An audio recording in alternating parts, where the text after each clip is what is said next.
Well, hello again, everybody. This is Christian Massar with another episode of the Historical Thoughts and Interpretations podcast. Today, we're going to be looking at another warfare topic, and this time, this Battle of Iwo Jima. Also, if you want to go back to episode 6, it's not related to Iwo Jima, of course, but it's related to the Pacific War, to the U.S. and Japanese Pacific War during World War II. But in that episode, we looked at the Japanese invasion of the Aleutian Islands, some of the rationale, and also an evaluation of it. So today we'll be looking at Iwo Jima, which happened a few years after the Aleutian Islands campaign. And also we'll be giving a little bit of a strategic analysis of both the American and the Japanese side, as well as also giving a general history of the battle and how it progressed. But first, I do want to give a quick little message for your consideration, and then after that, we will carry on with the episode. Hello, listeners. Thank you so much for listening to this podcast, and I sure hope that you've been enjoying the thoughts given in the Historical Thoughts and Interpretations episodes. But I would like to ask if you would consider making a pledge to the podcast via Patreon.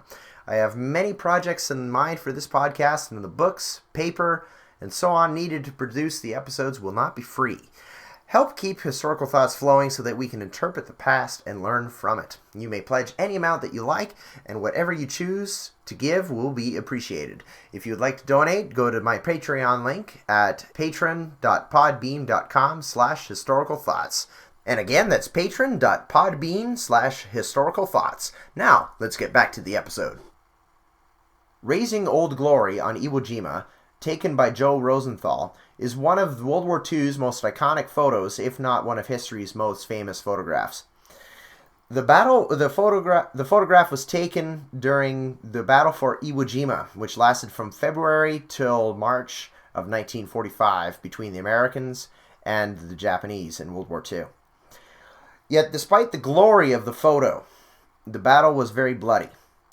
The island of Iwo Jima was only 7.5 square miles in size, but still, the battle lasted for a month, and it killed around 27,000 American and Japanese soldiers. Iwo Jima's Japanese garrison was commanded by General Tadamichi Kurobayashi. Although he did not win the battle, Kurobayashi was effective, as the alarming American casualties showed. His defensive plan for Iwo Jima was different from the traditional Japanese view at the time. Because of his creativeness and innovation, Iwo Jima became an excellent defensive position from which all modern-day soldiers and military historians can learn. The high number of casualties of Iwo Jima has sparked controversy. Historians debate whether or not the American invasion of the island, codenamed Operation Detachment, was truly necessary. Some, such as naval historian Major Robert Burrell, may argue that Operation Detachment did not achieve its goals, and therefore the mission was not justified. On the other hand, it can be suggested that just because a mission may not have achieved all of its intended purposes, this does not mean that it was foolhardy or useless to pursue. So first, I just want to give a background of the Pacific War before Iwo Jima. The Pacific War between the Americans and the Japanese Empire started on December 7th, 1941, when the Japanese forces launched a surprise attack against the American naval base at Pearl Harbor, Hawaii. Pearl Harbor was the location of the strongest Allied naval force, and the Japanese hoped that destroying this would make it easier for them to take naval control of the Pacific as they expanded throughout Southeast Asia. The Japanese destroyed 4 American battleships, 3 destroyers, and 160 aircraft in the Pearl Harbor raid, and more than 2,400 Americans were killed. Yet, instead of scaring the United States, the attack made America declare war on Japan the following day by a landslide vote in the House of Representatives and the Senate. The Japanese hoped that the raid on Pearl Harbor would buy them time to entrench themselves in the lands that they had conquered in the Pacific and Southeast Asia. Indeed, Japanese air superiority in that area, their use of surprise, and the slowness of the Allied response in general blessed the Empire of the Sun with 6 months of victories following Pearl Harbor. The Japanese had a strong navy as well, and their troops were more experienced than Allied soldiers, having been on a war footing with China since the 1930s. Shortly after the Pearl Harbor raid, the Japanese captured several Allied positions. Guam, an American holding, fell in 2 days. Wake Island, another American outpost, was conquered on December 23, 1941. The Japanese had also attacked British Hong Kong on December 8th, and the city was in their hands by December 26th. The American garrison stationed on the Philippines surrendered in May 1942. The Japanese now had control of the Western Pacific and Southeast Asia by that same month, and they were in a position to threaten Australia, the Indian Ocean, and the Central Pacific. From May 1942 onward, however, fortune changed hands. The Japanese had committed a fatal mistake in the attack on Pearl Harbor. They did not destroy American aircraft carriers. The Japanese Navy subsequently lost at the battles of Coral Sea on May 1942, Midway, June 1942, and then the Solomon Islands from August to November 1942 as well. Before retreating, the Japanese had lost 4 heavy carriers at the Battle of Midway, for example, which the Japanese had never recovered from, and there they had also lost 253 aircraft. The Battle of Midway balanced Pacific sea power in the United States' favor. Midway also forced the once proud Japanese Navy to become a defensive force for the rest of the war. Meanwhile, the Japanese Army was struggling to defend New Guinea and Guadalcanal from American counterattack.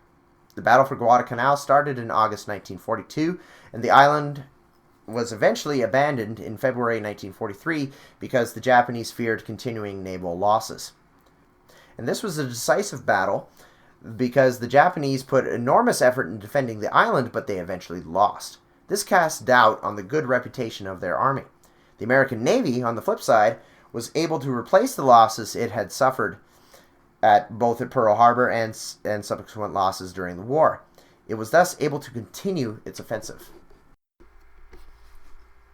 Ever since the early times of the Pacific War, American leaders like Fleet Admiral Ernest King wanted to take the offensive to Japan.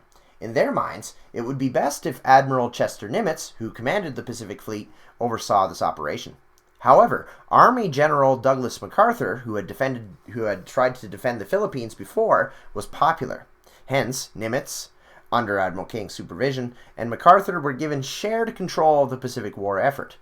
MacArthur now commanded the Americans in the Southwest Pacific, while Nimitz was responsible for the Northern, Central, and Southern Pacific theaters. In Admiral King's view, taking the Marshall, Caroline, and Mariana Island chains would give the Americans a viable invasion route to the Japanese home islands. This path was more direct than MacArthur's proposal to push towards the home islands along New Guinea's northern coast and then again through the Philippines. And King's axis was more direct because the Marshall, Caroline, and Mariana Islands island chains were made up of more than 1,000 tiny islands that were spread out far apart. And so this would allow the American Navy to attack virtually any tiny target island, and the island's garrisons would not be able to support each other because of the distance between them. So in essence, Admiral King's plan was essentially island hopping. In the way that the islands were far apart, and you just grab each one piecemeal, and they're small, so you wouldn't have to dedicate so many assets to it. Although, some islands, if they were big enough and they had enough of a Japanese garrison around them, all the Americans would have to do is set up naval superiority in that area, and perhaps even bypass an island or two. So this makes their drive upon the Japanese home islands a little bit quicker. Also with the Philippines, there are also lots of islands as well, but the Philippines many of those islands are very big. So while MacArthur's plan to retake the Philippines was carried out, and the Philippines were eventually retaken from the Japanese, this is a bit of a longer slog than going around and taking some islands in the Marianas and other island chains. So this was the rationale behind that plan. And finally, taking the Marianas island chains would also cut off the Japanese-held Solomon Islands, Rabaul, which was a major base in that area, and also Japanese-occupied New Guinea.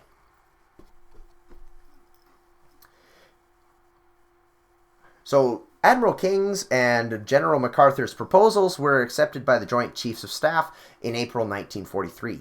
So two prongs would push towards mainland Japan. One of these would charge through the island chain under Admiral King and under Admiral Nimitz, and the other thrust would roll over the Philippines under the command of General Douglas MacArthur.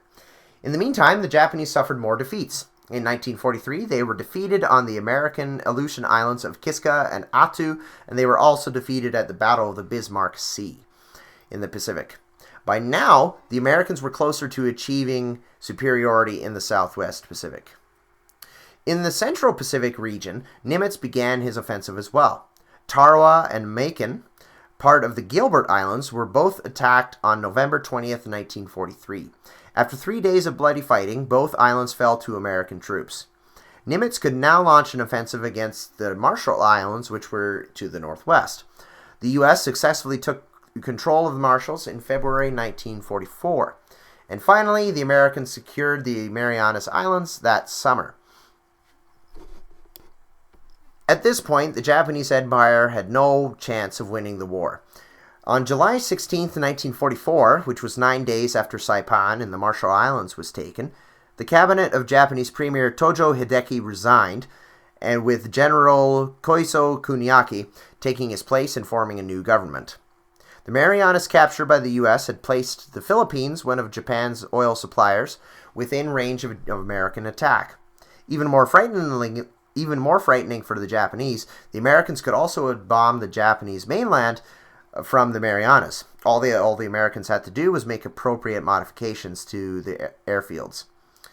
Though much was left to be done, the stage was set for the closing acts of the Pacific War, and Iwo Jima was an important scene in the deadly play. Operation Detachment was launched for numerous reasons. The United States Army Air Force, or the USAAF, wanted to use Iwo Jima as a fighter base. The theory was that American fighter aircraft based at Iwo Jima could escort B-29 Superfortress bombers during their long-range bombing raids against Japan's home islands from the Marianas and eventually the Philippines. Fighters based in the Marianas could not provide such escort, as the Marianas islands were too far from Japan for them to travel the whole distance. On the other hand, Iwo Jima was only 660 nautical miles away from Tokyo. Additionally, Japanese airplanes had attacked B-29 bases in the Marianas 7 times between November 1944 and January 1945. Iwo Jima would give the Americans a base from which their fighters could intercept such Japanese attacks, but as long as Iwo Jima was in Japanese hands, these airstrikes were allowed to continue. On October 18, 1944, the Joint War Plans Committee listed 3 other reasons to conquer Iwo Jima. Quote, in effect, this operation would contribute toward lowering Japanese ability and the will to resist by 1. Establishing sea and air blockades, 2. Conducting intensive air bombardment, and 3. Destroying enemy air and naval strength. The capture of this island would help make feasible the ultimate invasion of the industrial centers of Japan. And that quote comes from James A. Warren's book, American Spartans. The capture of Iwo Jima was made all the more appealing to the Americans because their navy was advancing northwards towards Okinawa. Iwo Jima was only about 1,000 miles east of Okinawa, so it was a convenient stepping stone towards this main objective of Okinawa. Admiral King called for the capture of Iwo Jima in early 1945. He had appointed Admiral Raymond Spruance to undertake this mission. At Ulithi in the Caroline Island chain, 250,000 men loaded supplies for the impending Operation Detachment, and hundreds of ships were assembled. The landings on Iwo Jima were to be performed by General Harry Schmidt's 5th Amphibious Corps, which consisted of the 3rd, 4th, and 5th Marine Divisions. Admiral Nimitz picked General Holland Smith to head the land battle. The Americans had already begun attacking Iwo Jima in late 1944. On November 11th and 12th, the U.S. Navy bombarded the island for the first time. Starting on December 8th, the 20th Air Force also commenced bombing of Iwo Jima. These aerial attacks, combined with more naval bombardment, lasted over 70 days. About 20,000 shells and 7,000 tons of bombs had been let loose on on the Japanese garrison by January 15th, 1945. However, the Japanese, of course, also had plans for Iwo Jima as well. According to their outline of Army and Navy operations, which was dated January 20th, 1945, and this plan was also known as Shogo, which we'll be calling it for the rest of the episode, the Japanese were planning to fight the final battle on the home islands. Before this final stand, Imperial forces were to fortify a position along the, quote, the Bonin Islands, Formosa, Taiwan, and the coastal sector of eastern China and southern Korea. Iwo Jima was part of the Bonin Islands, and it was to play a vital role in Japan's defensive strategy. Shogo dictated that when the Americans broke through their defensive perimeter, the Japanese were to fight a war of attrition. Local island garrisons would resist the Americans without reinforcement, and they were to kill as many American ships, aircraft, and soldiers as possible. And this was ultimately meant to delay a home island invasion while dealing a hard blow to enemy morale. So the Americans were also forced to fight a war of attrition. Meanwhile, Japan would fortify and prepare the home islands for the final campaign. So this was an idea of the defensive perimeter is not going to be moved, it's not going to be reinforced, it's going to be fortified, but it's not going to receive any support from the home islands. It's just going to stay there. It's going to grind the Americans down, while in the meantime, the home islands getting ready for the ultimate final battle. Before 1944, Iwo Jima was a relatively unimportant island. According to naval historian Samuel E. Morrison, the island was a, quote, whistle stop on the airline from Japan to the Marianas and Carolines. It housed only about 1,500 soldiers, and there was only one small airstrip. Things changed, however, after the Americans took the Marshall Islands in early 1944. Because the Marshalls' capture made the Marianas and the Caroline Islands vulnerable, the Japanese decided to strengthen their position on Iwo Jima in March 1944. In about 2.5 months, the number of troops on the island had tripled. 2,000 men operated a dozen large coastal defense guns and 42 anti-aircraft guns. By the time of the American landings in February 1945, about 21 Japanese soldiers were on the island, and a second airfield had also been created, with another under construction. So by the time of the battle's beginning, Airfield 1, there were 3 airfields, one called, known as Airfield 1 or Chidori Airfield, Airfield 2, Motoyama Airfield, and the one that was being constructed was known as Airfield number 3. And just a quick note on geography, the Airfield number 3 was being constructed on the Motoyama Plateau on the eastern part of the island, and the Motoyama Plateau became a vital part of the battle later on. The American aerial and naval bombardment of Iwo Jima confirmed the Japanese fears of an invasion there. The Imperial General Headquarters sent Lieutenant General Tadamichi Kurobayashi and his 109th Division to Iwo Jima for its defense. Upon arrival, Kurobayashi feverishly made preparations for the U.S. attack. He evacuated the civilians living on Iwo Jima and tore down existing buildings, using their materials for Iwo Jima's defense. The Japanese commander also built an impressive network of caves and pillboxes. When aerial bombardment came, the Japanese soldiers would retreat to their protective holes and repair damages once the bombers had passed. Mount Suribachi, Iwo Jima's 150-meter extinct volcano, became a tower endowed with fortifications and artillery guns. Caves created inside the volcanic fortress also provided storage space and living quarters. The tunnels allowed Japanese troops to move to other parts of the mountain without having to move over it. Thus, these tunnel systems provided protection from American fire. And not only was the mountain an effective place to mount weapons, but it also provided high ground, as most of Iwo Jima could be seen from its peak. Iwo Jima's main defense line stretched between airfields number 1 and 2. Dug-in mortars, machine guns, and artillery positions were placed here, with underground tunnels connecting them together. Another defense line existed between airfield number 2 and the rise of the Motoyama Plateau in the east. And just as far as the caves go on the island, some of these caves had more than one entrance, and from these entrances, a mortar could be fired and pulled back before it received retaliatory fire. So you have this combination of not only guns, mortars, tunnels, but you also had the caves and everything else. So the island was becoming a natural fortress, in essence.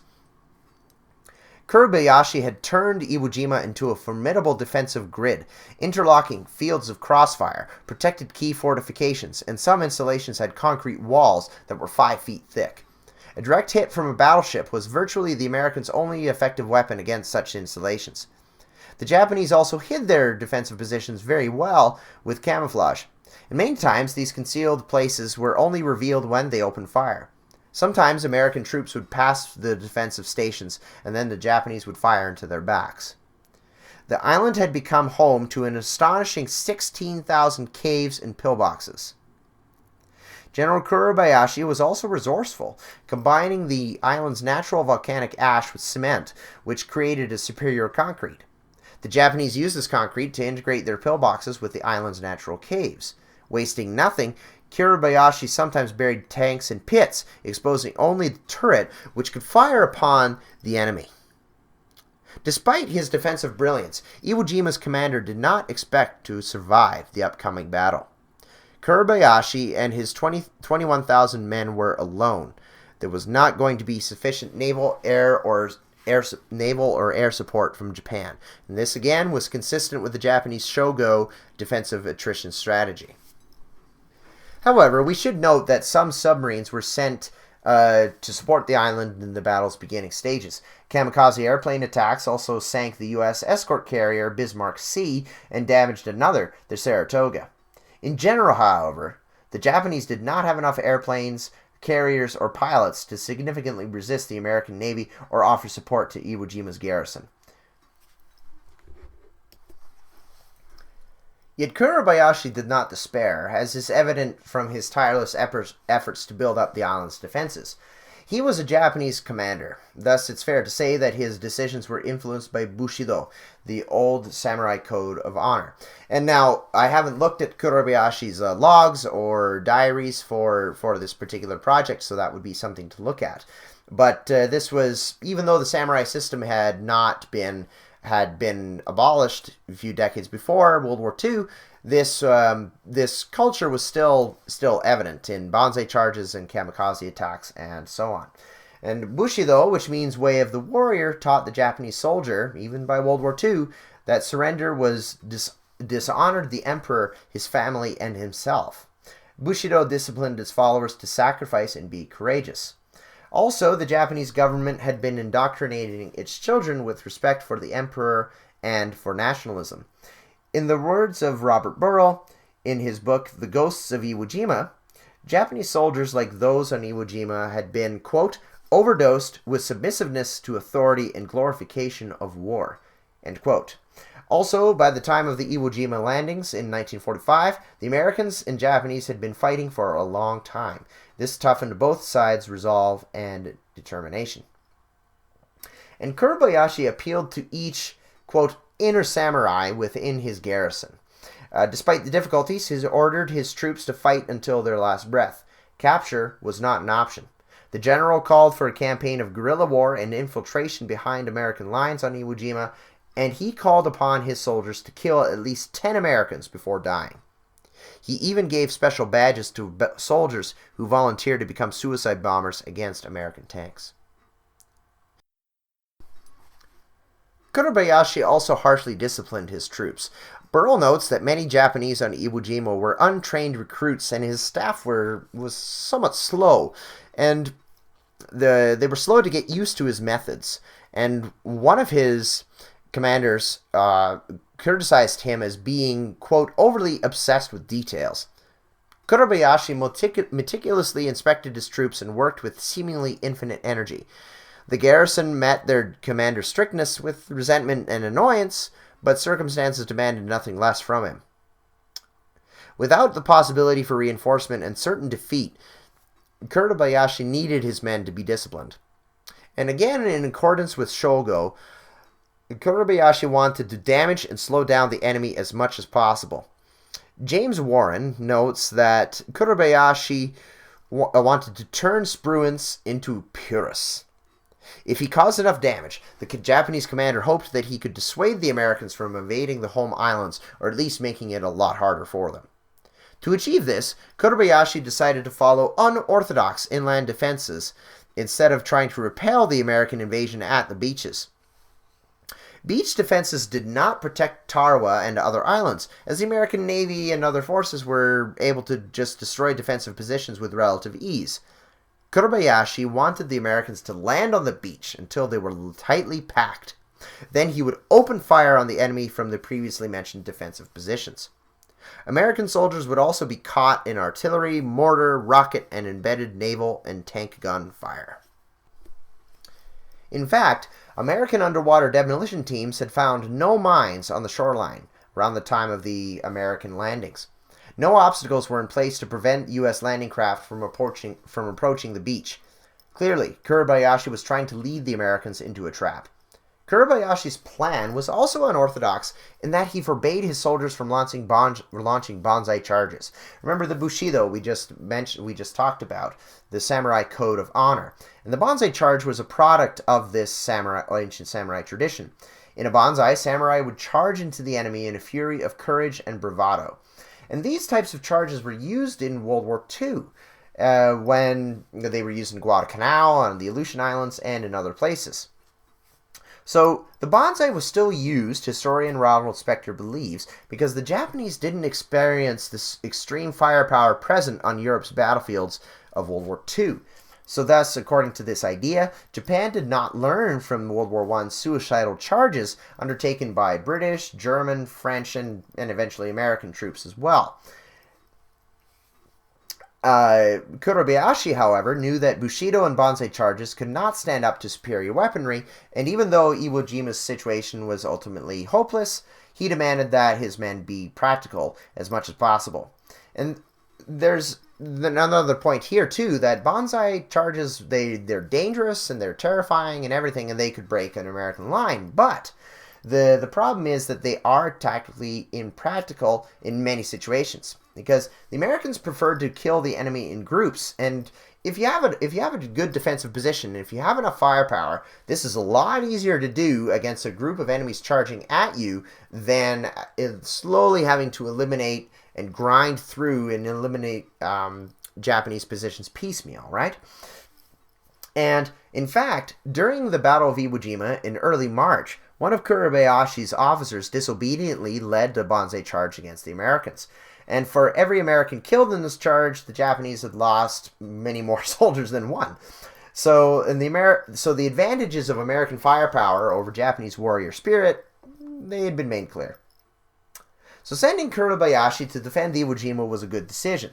Firstly, Kurobayashi held his head high and did not lose hope despite Iwo Jima's hopeless situation. Second, he worked extremely hard to fortify his base and used the island's natural features and its volcanic ash to help make this improve the defensive situation. Third, despite his ban on banzai charges, Kurobayashi did appeal to Japanese military culture in that he urged his men to fight until the end, and to demand that surrender was not an option. Fourth, Kurobayashi's discipline and attention to detail, perhaps although resented, was necessary for Iwo Jima's garrison to do its job. So now the American invasion begins. The American invasion of Iwo Jima was preceded by a 3-day naval bombardment, which was begun on February 16, 1945. General Smith, whose Marines were charged with taking Iwo Jima, had requested a 10-day bombardment from the Navy. Admiral Spruance declined this request, however. He gave the Marines 3 days because he was concerned about ammunition supply. He wanted to save resources for the planned invasion of Okinawa in April, and Spruance thought that bombardment more than 3 days would give the Japanese more response time. Then came February 19th. 7 American battleships, 7 cruisers, and 10 destroyers launched another massive bombardment. Then the 4th and 5th Marine Divisions were to land on their respective landing color-coded areas along the southern shore of Iwo Jima. The 4th Division would land on beaches Yellow and Blue, and from there it would head for Airfield Number 1. The 5th Division landed on beaches Green and Red, just to the southwest of the 4th Division beachheads. And from the 5th Division, one regiment was ordered to cut across the island and face north, while another would cut off Mount Suribachi. The 3rd Marine Division was held in reserve. Upon landing on the beach, the Marines faced very little resistance. The Americans thought that their previous bombardments had been taken out the defenders. If only they knew of Kurebayashi's inland defense plan. As the Americans advanced, the Japanese then let loose with their mortars, machine guns, and artillery onto the American beachhead. The Japanese strikes killed hundreds of Marines in minutes.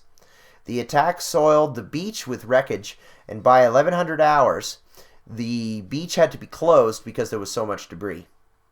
The Americans could no longer land troops and supplies from the late morning until the early afternoon. The volcanic ash caused more difficulty for the Marines as well, as soldiers could sink down to their knees. The ash had a wheat-like consistency, making it very difficult to dig in for cover as well. Despite the shelling, the Marines were able to pull themselves together, and 30,000 soldiers had landed on Iwo Jima on the first day. They did, however, suffer over 2,000 casualties. More than 500 were dead or missing, and almost 1,800 were wounded. About another 100 had suffered too much combat fatigue to fight. By the end of the day, the Marines were far short of their objectives, and the beachhead was much smaller than had been planned. It was only 4,000 yards long, 1,100 yards deep in the west, and 700 yards deep in the east. 6 infantry regiments, 6 artillery battalions, and 2 tank battalions were bunched into the small area. Mount Suribachi, however, was effectively cut off. Japanese artillery attacks continued throughout the night. The Japanese did not launch a counterattack or a charge, holding positions in their fortifications. The Americans did not get their chance to kill hundreds of Japanese soldiers in a banzai attack. This was going to be a long, protracted battle. Because it was the high ground, the Americans had to take Mount Suribachi before they attacked the enemy's main defense line to the northeast, between airfields number 1 and 2. This proved to be a difficult objective, as more than 60 blockhouses had to be eliminated on the approaches to the volcano. About 50 more positions were placed near the mountain's base. The Americans pressed against Mount Suribachi, taking constant fire from machine guns and mortars. They were eventually able to eliminate Japanese resistance on the mountain slopes, however, thanks to tank and artillery fire. On February 23rd, the 2nd Battalion of E Company, 3rd Platoon, 28th Marines, was ordered to capture Suribachi's peak. 40 Marines made the trek to the top, but surprisingly, they encountered no resistance. One of these Marines attached an American flag to an iron pipe, raising it at 10:20 hours. A larger flag was raised a few minutes later, and Joe Rosenthal, a photographer with the Associated Press, took the battle's iconic photo of this second flag raising. This morale-boosting action brought forth cheers from the Marines who could see it from below. Now the high ground was in American hands, and the Marines no longer had to fear Mount Suribachi's wrathful artillery as they attacked the main Japanese defense line. February 23rd also brought another victory to the Americans, for by the time Mount Suribachi was captured, Airfield Number 1 had also been secured. It was now necessary to break through the defensive line north of Airfield Number 2. As mentioned earlier, the Japanese had placed mainly anti-aircraft guns, artillery, and anti-tank positions here. This was where Kurebayashi placed many of his large-caliber armaments. However, accomplishing this would allow the Americans to push up the Motoyama Plateau on the island's widened eastern half. The Marines' push to the east began the next day, on February 24th, with an hour of artillery and airstrikes, and many tanks had also been assembled for the attack. American tanks and troops attacked Airfield Number 2 for 2 days, but they were pushed back. The airbase proved a tough nut to crack, thanks to the enemy's anti-tank positions placed along the Motoyama Plateau. Japan's 145th Infantry Regiment also defended the airfield, which SLA Marshall called, quote, among the very best Japanese units on the island. A frontal assault was the only way for the Americans to attack the area, since machine guns and soldiers protected the flanks along the slopes. And of course, the airfield, being an open area, made any advance along it very dangerous. On February 25th, the Marines attacked the airfield again with 8 tanks in support. After losing 5 of these tanks and both of their company commanders, the men pulled together.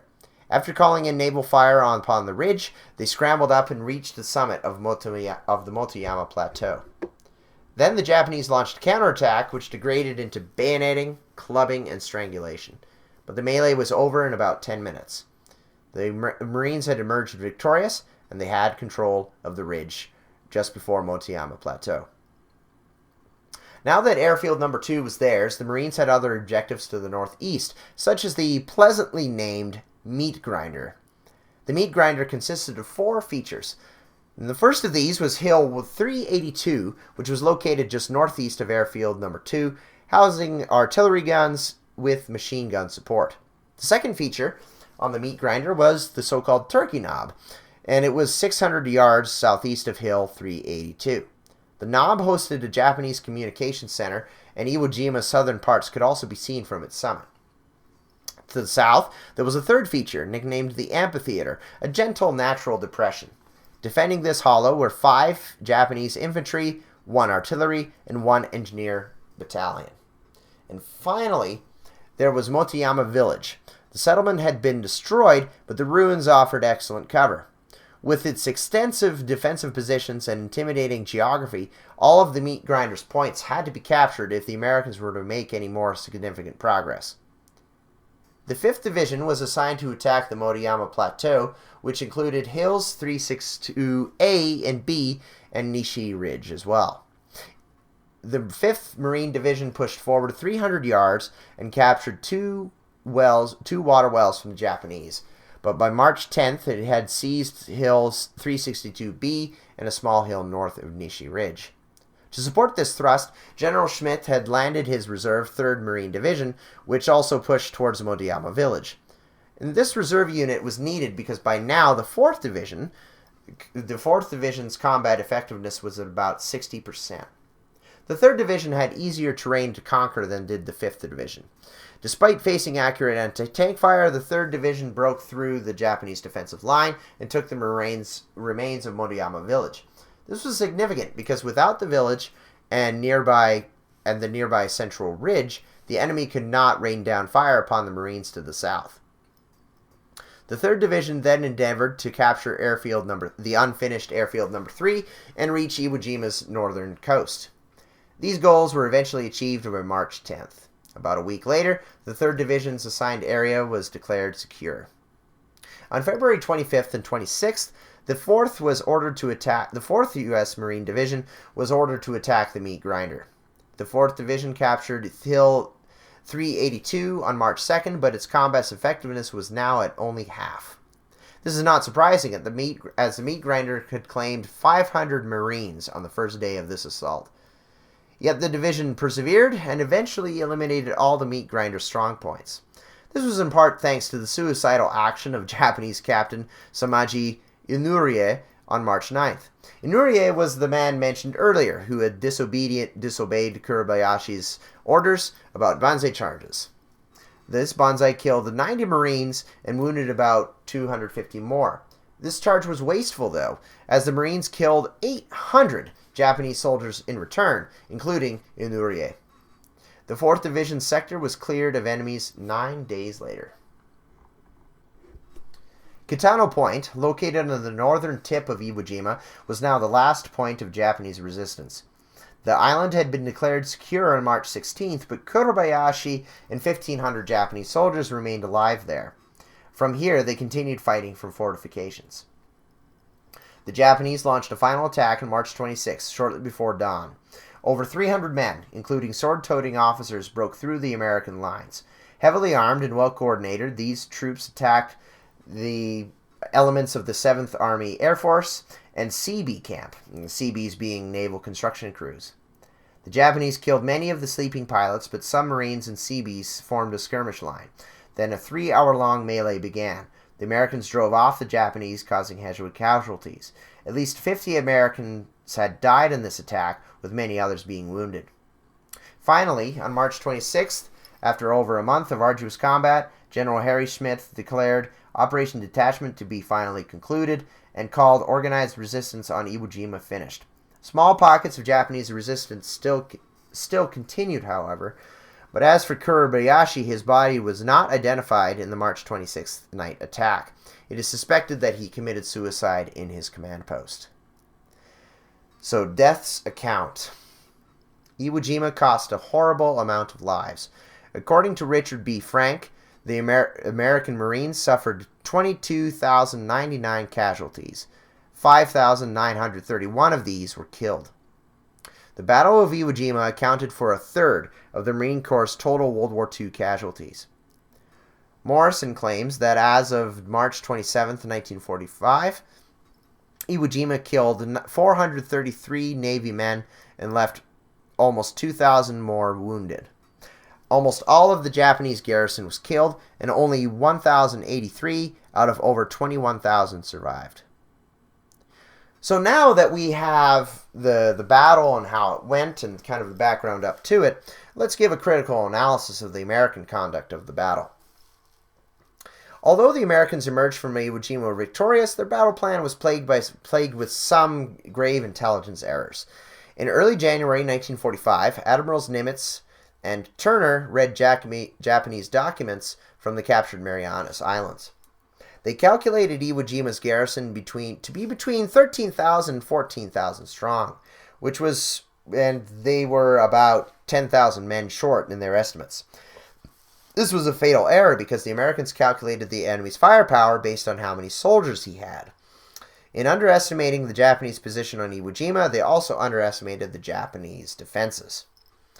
Finally, Operation Detachment was expected to take only 3 or 4 days. After all, the Iwo Jima island is very small. In hindsight, this ridiculously low estimate is almost laughable, considering that the battle took about a month. The Americans also made reconnaissance errors. Early in the planning for Operation Detachment, recon photos placed emphasis on Iwo Jima's airfields. This emphasis caused the Americans to miss the defensive positions which General Kurobayashi was building elsewhere. Better low-altitude photos became available later on, but bureaucratic changes caused problems. And this bureaucratic shuffle took away the Americans' highly skilled photo interpreters. Thus, American commanders were told that the Japanese were planning for a beach defense, which, of course, was not the case. After all, the beach defense had been common.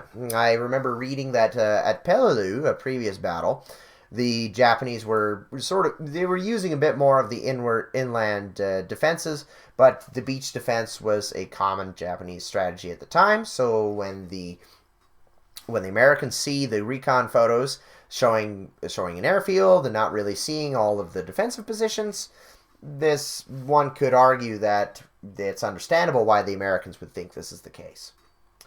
American analysts at the time suggested that the terrace behind the landing beach was only about 4 feet high, but it was actually 8 feet high, rising to as many as 15 feet in some places. This made the landings harder on the American troops and vehicles than the analysts had suspected. During the landings, bulldozers even had to pull tanks over this terrace, as tracked vehicles had a very hard time moving on the very soft very soft volcanic ash. The Americans have also received criticism for their preliminary bombings and shelling of Iwo Jima. These preliminary strikes did not significantly reduce Japanese strength because of their entrenched and buried defensive positions. Some also believe that the 70-day bombing operation actually prompted the island's garrison to dig deeper and fortify their position even more. The strikes indeed alerted the Japanese of American plans for Iwo Jima, as stated earlier. If the Americans started these preliminary actions closer to D-Day, they would have been better able to catch the Japanese by surprise. However, on the flip side of this, one Iwo Jima veteran named Richard Wheeler noted that during these strikes, there were craters created by bombs and artillery shells and everything. So, in these craters, during the battle, they actually provided some good cover for advancing American troops. So now let's look at Kurobayashi's strategy. And we've noted before that some of his subordinates resisted his untraditional inland island defense plan. His highest-ranking subordinate, Admiral Ichimura Toshinosuke, was particularly unimpressed. Ichimaru had arrived at Iwo Jima about a month after Kurobayashi did, and he had a traditional mindset. Unlike Kurobayashi, he wanted a beach defense, and he desired to attack the American ships with naval cannons. This was the accepted Japanese method to repel an island invasion, as noted earlier. Kurobayashi did eventually give in to Ichimaru and gave him some materials for a beach defense, but Iwo Jima's strongest position remained inland. And Kurobayashi has been criticized more recently for his inland defense plan. And this is because he allowed the Americans to establish a beachhead and fortify their position. Burrell suggests that if Kurobayashi prevented the Americans from establishing a beachhead in the first place, he could then launch a successful counterattack or wait for the Japanese Navy to save him. Indeed, by establishing a major defensive line along the Motoyama Plateau, Kurobayashi cut himself off from access to the only airfield long enough to land large airplanes. And so, there were the three airfields on Iwo Jima. So, airfields number 1 and 2 were between about 4,000 and 5,200 feet long, while the as-of-yet uncompleted airfield number 3 was only 3,800 feet long. And so, this situation, Burrell says, would make resupply difficult. And finally, the fixed defensive positions did not allow much room for retreat or a tactical withdrawal. Kurobayashi expected his men to fight to the death, but the possibility of retreat should be considered so that men could be used later in the battle. For example, if there is the tunnel systems may have allowed for retreat, but if it turned out that Mount Suribachi was about to be lost, if men were able to retreat, they could have been used later in the battle for airfield number 2, for example. There are many ways in which one could defend Kurobayashi's inland defense plan, however. Firstly, it caused the battle to last a lot longer. Remember, the Americans were expecting this battle to last a few days. It lasted a month. From this perspective, Iwo Jima became a trap for the Americans and delayed them from moving on to Okinawa and other objectives, just as Kurobayashi and the Shogo plan wanted. If Kurobayashi emphasized a beach defense, the shore guns could be completely destroyed by the American Navy. Then the Japanese would not have a very good backup plan. As it was, according to Warren, hundreds of Japanese fortified positions survived the shelling. And Burrell again notes that the bombardment had left 88% of the Japanese fortifications untouched. The battles for airfield number 2 and the meat grinder show how terrible Kurobayashi's inland plan was for the Americans. Secondly, it's important to note, too, remember, the Shogo plan. The Japanese Navy didn't have enough strength by this point in the war, so it was pointless to wait for Iwo Jima's rescue, or relief. So in truth, Kurobayashi did not have much choice other than to force the Marines into a battle of attrition. And for the final question, considering Operation Detachment's huge human cost, it is reasonable to question its necessity. Was this operation justified? There's much sharp disagreement on this issue. Some argue that Iwo Jima had to be taken, while others believe that America's conquest of this tiny, tiny island did not achieve its objectives. Both perspectives shall be looked at briefly right now. And one critic of Operation Detachment is Robert S. Burrell. He believes that the decision to take Iwo Jima resulted from division within the American Army branches, or American military branches. The U.S. Army Air Force and the Navy, he said, wanted to outdo the Army. The Navy went ahead on its own to attack Okinawa, instead of waiting for the Army to finish its conquest of the Philippines and send men to capture Formosa. It should be noted that Operation Detachment's launch date of February 19th actually resulted from General Douglas MacArthur's postponement of the Lingayen landings. Some may argue that this delay gave Kurobayashi more time to build defenses, and thus the postponement of Operation Detachment was an American error. As previously stated, the U.S. Army Air Force, or USAAF, wanted to use Iwo Jima as a fighter base for bomber escort. The AAF, according to Burrell, wanted to make a case for the strategic bombing of Japan, with the ultimate goal of becoming an independent branch of its own.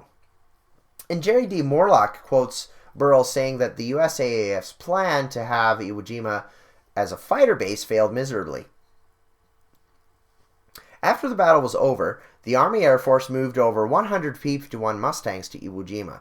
However, the Mustangs' navigational systems were primitive, consisting, quote, only of a compass, airspeed indicator, and clock.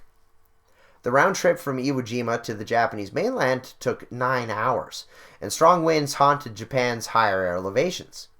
Additionally, the P-51 only had a range of 1,000 miles. Iwo Jima was only 600 miles away from Tokyo, and external fuel tanks doubled the range of the Mustang, but if the P-51s had to get involved in a dogfight, this increased range became much less effective, especially since if you're going into combat, the common practice was to detach, to let go of those extra fuel tanks. Even the Joint Chiefs of Staff planners believed that fighters taking off from Iwo Jima did not have the range to escort bombers on their way to Japan. Burrell says that, quote, only 10 escort missions were ever flown from Iwo Jima. The Army Air Forces could not use the island for the purpose that led to its capture. Additionally, Burrell points to the so-called lifeboat theory.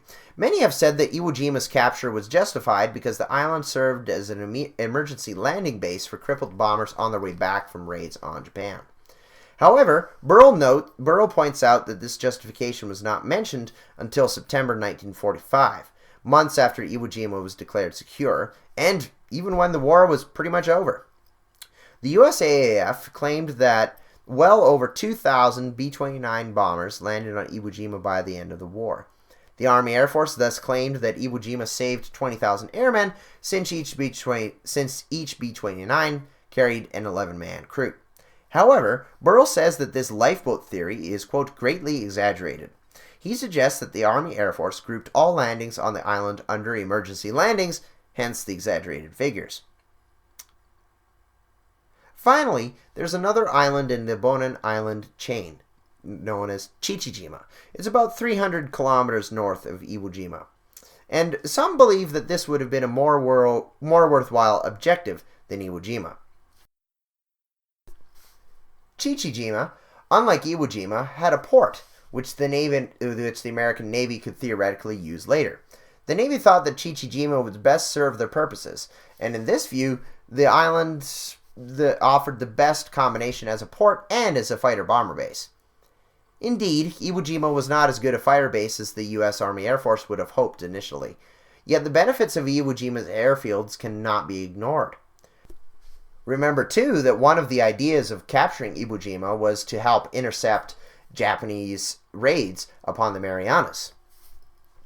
Right? And also, the B-29s were able to land on Iwo Jima for reasons other than emergency landings. The bombers landed on the island for training flights, and when they received light damage or when they needed fuel. If the weather was too poor for a flight to Japan, the bombers would stop at Iwo Jima until the weather improved. Also, Iwo was at the midway point between the Marianas Islands and Japan, and this greatly helped the morale of the B-29 crews to just land and have a little bit of a rest. As for Chichijima, Morrison suggests that Iwo Jima was the better target. When the Americans decided to thrust up the ladder of the Bonins, he says, they were trying to decide on whether to invade Chichijima or Iwo. Although Chichi had the Port Lloyd Harbor, the island was too rugged for rapid airfield construction. It was also even more fortified than Iwo Jima, as shown by aerial reconnaissance. Considering the benefits enjoyed by the Americans after Operation Detachment, historians like Brian Hanley believe that the critics' condemnation of Operation Detachment is largely based on hindsight. He suggests that the Americans could not have known everything about Iwo Jima, its inland fortifications, Kurabayashi's strategy, or the consequences of Operation Detachment and the ultimate results of it. Hanley acknowledges that there were intelligence errors and that, quote, inter-service rivalry informed the thinking of senior commanders. Having said that, though, human beings always make mistakes, and this includes military strategists. Responding to critics of the battle for Iwo Jima, James Warren says, the critics' literature certainly does prove the key planners of Iwo Jima worked with incomplete information and were capable of miscalculation. No operation, end quote. No operation is ever going to be perfect. And Hanley defends Operation Detachment from another angle. Although Iwo Jima's capture did not achieve all of its intended objectives, for example, the usefulness of a fighter base there, the Americans benefited from Operation Detachment in another way. In response to Robert Burrell's condemnations, Hanley rebuts. Surprisingly, Burrell fails to consider the impending invasion of the Japanese mainland, planning for which had been in the works since early 1944. In attacking Iwo Jima, the Americans caused the Japanese to move many of their troops away from the mainland. Remember, the garrison was very small. It was like only about 1,000, and then suddenly by the time of the American attack, it was 21,000. Hanley says that these troops would have been better used in a hypothetical battle on the home islands where they could be reinforced and resupplied more easily. And the Allied invasion of Japan did not actually happen. The war was over before that plan could be brought to fruition. But this wasn't known in February 1945. By the time the Battle of Iwo Jima started, the plan was to defeat Japan, and the invasion of the home islands was an idea at the time. So the Battle of Iwo Jima teaches valuable lessons. First, General Kurobayashi, commander of Iwo Jima's Japanese garrison, shows that a military leader who can think outside traditional methods can be an asset. His strong inland defense and stubbornness prolonged the battle for the island, which caused much more damage to the Americans than would a traditional and vulnerable beach defense. His networks of pillboxes and tunnels provided a perfect case study for even today's defensive-minded commander. Secondly and lastly, Iwo Jima is a good example of a battle that did not fulfill its full list of objectives, but it still brought advantages to the victors.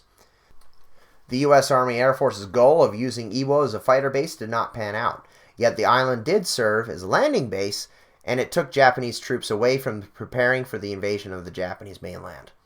This would have strategic consequences if the home islands were indeed attacked. To determine the justifiability of a battle, all benefits and costs must be weighed, even if we have the gift of hindsight, and contemporary commanders of the time did not. So that's it for this podcast today. I hope you enjoyed it. I'm starting to realize that I'm thinking I probably need to get some new sound equipment. I'm using a Blue Snowball, which I really like. I think it's really good. The gain is good and everything like that. But I think a lot of it might have to do with positioning and also the room I'm in. I've mentioned this before. The room I'm in, it's a regular room, right? It's nothing too special. So I might have to think about some ideas to help the sound. I hope the sound isn't too distracting. And in this one, I'm noticing that already on the early playback, I'm getting some echo and everything like that. So, but we'll see about that. This might be a new project for our new goal for Patreon. And so, just at the end of the podcast episode as well, I'll ask if you would like to, if you wouldn't mind, please donating to my Patreon page. Again, at patron.podbean.com/historicalthoughts. So one of the projects I do have planned, and I mentioned it on the site there, but I'll mention it here too. One project I have coming up is a history of Russian cities, and specifically Russian cities that I've been to. So including Kazan, Kirov, Tambov, and of course Moscow and St. Petersburg. So I plan on doing that series, and of course I want to buy more books, more research materials, so money is needed for that. And right now I have a goal of $300 a month, and if you don't want to contribute, that's quite all right too. We all have monetary needs of our own, and that's totally fine. But if you would like to help see this project come to fruition, if you'd like to pledge some money, that would be greatly appreciated. If you donate more than $5, I'll mention your name on a podcast episode, and but a donation of any amount would be greatly appreciated. So once again, I hope you've enjoyed this podcast, and I hope you're enjoying the episodes in general. And no, I'm really excited about plans for historical thoughts and interpretations. I have a lot of projects I have in mind that I would like to do. And hope you guys will join with me. And thanks a lot for being there in the first place. And yeah, you take care and have a great one. Until next time.